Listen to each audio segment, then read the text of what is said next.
जो रहते हैं उजालों में,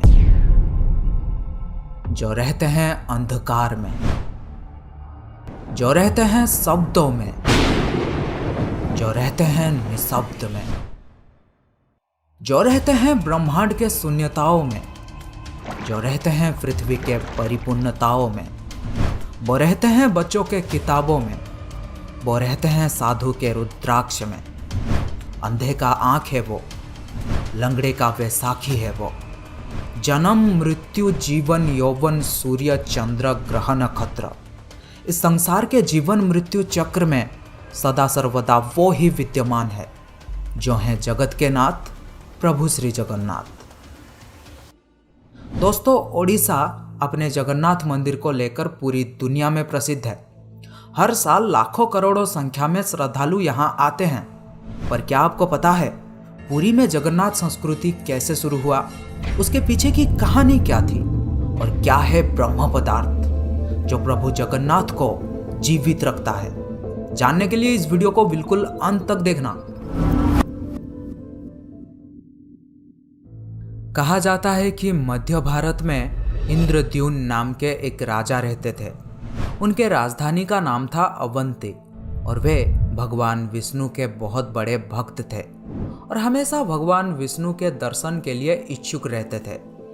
एक बार एक ऋषि घूमते हुए उनके महल में आ पहुंचे और कहने लगे, राजन, ओडिशा में भगवान विष्णु के भव्य रूप नीलमाधव को पूजा जाता है, लेकिन वो जगह ओडिशा के कौन से हिस्से में है ये आपको पता लगाना पड़ेगा। ये बात सुनते ही राजा इंद्रद्युम्न अत्यंत आनंदित हो उठे और तुरंत महल के मुख्य पुजारी के भाई विद्यापति को आदेश दिया कि वे ओडिशा जाकर नीलमाधव की खोज करें। राजा के आदेश अनुसार विद्यापति ओडिशा भ्रमण करने निकल पड़े। बड़े ही लंबी यात्रा के बाद जब विद्यापति ओडिशा पहुंचे तब उन्हें कुछ गुप्त चोरों के माध्यम से पता चलता है कि सबरों के मुखिया विश्ववासु एक गुप्त गुफा के अंदर नीलमाधव की पूजा करते हैं।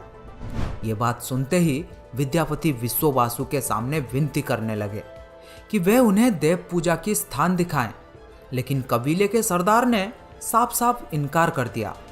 विद्यापति उसी गांव में कुछ दिन के लिए रहने लगे। कुछ ही दिनों में उन्हें विश्ववासु के बेटी ललिता से प्यार हो गया और दोनों ने शादी भी कर ली। शादी के कुछ दिन बाद विद्यापति ने अपने पत्नी को नीलमाधव की सिर्फ एक झलक दिखाने के लिए अपने पिता को मनाने के लिए कहा। अब बेटी की जिद को देखते हुए आखिर विश्ववासु भी मान गए, लेकिन एक शर्त पर कि विद्यापति के आंखों में पट्टी बांधकर लिया जाएगा। पर विद्यापति बड़े ही चालाकी से अपने साथ कुछ सरसों के दाने ले गए थे और गुप्त गुफा तक पहुंचने के रास्ते को याद रखने के लिए रास्ते में सरसों के दाने गिराते गए। गुप्त गुफा में पहुंचने के बाद जब विद्यापति ने आंखों से पट्टी निकालकर नीलमाधव की दिव्य छवि को देखा तब वे उन्हें देखते ही रह गए। गुप्त गुफा से लौटकर विद्यापति ने राजा को सब कुछ बताया और राजा ने भी अपने प्यारे भगवान के दर्शन के लिए तुरंत निकल पड़े। लेकिन जब राजा इंद्रद्युम्न विद्यापति के साथ गुप्त गुफा में पहुंचे तब उन्हें वहां कुछ नहीं दिखा। नीलमाधव अंतर्ध्यान हो चुके थे। राजा निराश होकर महल में लौट आए, पर उसी रात को उनके सपने में जैसे देवलोक से कुछ संदेश आया था कि वे पुरी जाएं और लकड़ी के एक दारू को बाहर निकालें जो पानी में तैर रहा होगा। राजा ने भी इस संदेश का पालन किया और उन्हें पुरी के समुद्र तट में सच में एक लकड़ी का तना तैरता हुआ दिखाई दिया। लेकिन राजा के सेवकों के लाख कोशिशों के बाद भी कोई भी उस लकड़ी के दारू को उठा नहीं पा रहा था। अंत में कबीले के सरदार विश्ववासु के सहायता से उस दारू को महल में लाया गया, परंतु उस लकड़ी के दारू में से कोई भी कारीगर नीलमाधव की छवि तराश नहीं पा रहे थे। कहते हैं कि जब इस काम को करना नामुमकिन हो गया तब देवताओं के शिल्पीकार श्री विश्वकर्मा एक बूढ़े बढ़ाई के रूप में प्रकट हुए। उन्होंने राजा को भरोसा दिलाया कि वे मूर्ति निर्माण कर सकते हैं, लेकिन कुछ शर्त पर कि वे भगवान विष्णु के मूर्ति को 21 दिन में बनाएंगे और अकेले ही बनाएंगे और कोई भी उनके काम में बाधा ना डाले। राजा ने ये सभी शर्त मान लिया। लोगों को सिर्फ आरी, छेनी और हथौड़ी इत्यादि की आवाजें सुनाई देती थी। लेकिन 15 दिन बाद जब रानी को कोई भी शब्द सुनाई नहीं दिया तब वे घबरा गए। उन्होंने सोचा कि बूढ़ा कारीगर शायद भूख प्यास से मर गया होगा। इसीलिए रानी गुंडीचा ने दरवाजा खोलने के लिए राजा के सामने जिद किया। आखिर में दरवाजा खोला गया और राजा ने देखा कि वो बूढ़ा कारीगर जैसे गायब हो गया है और अपने पीछे आधा बना 3 मूर्ति छोड़ गया है, जो आज प्रभु जगन्नाथ, बड़े भाई बलभद्र और छोटी बहन सुभद्रा के रूप में पुरी के श्री मंदिर में पूजे जाते हैं। आपने देखा होगा जगन्नाथ के हाथ पैर आधा बना हुआ है, जिसका कारण यही बताया जाता है।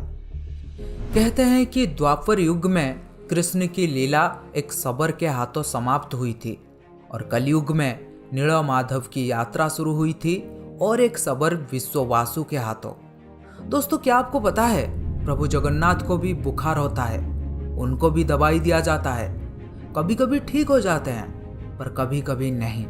उनका पुनर्जन्म होता है जिसे कहा जाता है नवकळेबर, जो हर 8 साल, 12 साल या 19 साल में एक बार होता है। इन दिनों ओडिशा सरकार पुरी में अंधकार का ऐलान करते हैं और कुछ खास पुजारी आंखों में लाल कपड़ा और हाथों में लाल कपड़ा बांधकर पुरानी मूर्ति से कुछ रहस्यमयी चीज को निकालकर नई मूर्ति में लगा देते हैं, जिसे कहा जाता है ब्रह्म पदार्थ। ब्रह्म जो जीवन का प्रमाण देता है। जैसे प्रत्येक मनुष्य के शरीर में आत्मा होते हैं, उसी प्रकार प्रभु जगन्नाथ के शरीर में रहता है ब्रह्म या परमात्मा। यही कारण है कि प्रभु जगन्नाथ दुनिया के एकमात्र जीवित ठाकुर हैं। वो जो भक्तों के पुकार सुनता है, समझता है और इच्छाओं को भी पूरा करता है। ब्रह्म को लेकर हमेशा सवाल उठते हैं। भक्त हो या संत, खोज करता हो या शोध करता, हर कोई ब्रह्म के सच्चाई जानना चाहते हैं। लेकिन आपको बता दूं, आज तक किसी को भी नहीं पता आखिर ये ब्रह्म है क्या। कुछ लोगों के अनुसार ये श्री कृष्ण या बुद्ध के अवशिष्टांश हैं और कुछ लोगों के अनुसार ये एक तांत्रिक शक्ति या फिर एक पौरालौकिक शक्ति है और कुछ लोगों के अनुसार ये एक पवित्र आभूषण या फिर एक दुर्लभ पदार्थ है। कहा जाता है कि जब श्री कृष्ण की मृत्यु हुई थी तब एक शबर ने ही उनका अंतिम संस्कार किया था। लेकिन उस वक्त श्री कृष्ण का दिल अथवा हृदय आग में जला नहीं था, जिस वजह से शबर ने उस हृदय को लकड़ी के गुच्छे में बांधकर समुद्र में प्रवाहित कर दिया था, जो फिर बहते बहते पुरी के समुद्र तट में पहुंचा और जहां से फिर राजा इंद्रद्युम्न प्रभु के मूर्ति निर्माण कर पाए थे। यह था प्रभु जगन्नाथ के मूर्ति निर्माण की कहानी। अगर आप ब्रह्म के बारे में और अधिक जानना चाहते हैं तो मुझे कमेंट बॉक्स में बता सकते हैं। और इस वीडियो का टारगेट है 10,000 लाइक। मुझे पता है आप लोग कर सकते हैं, तो जल्दी से लाइक कर दो और कुछ करो ना करो मुझे नहीं पता, लाइक करो जल्दी। Thank you.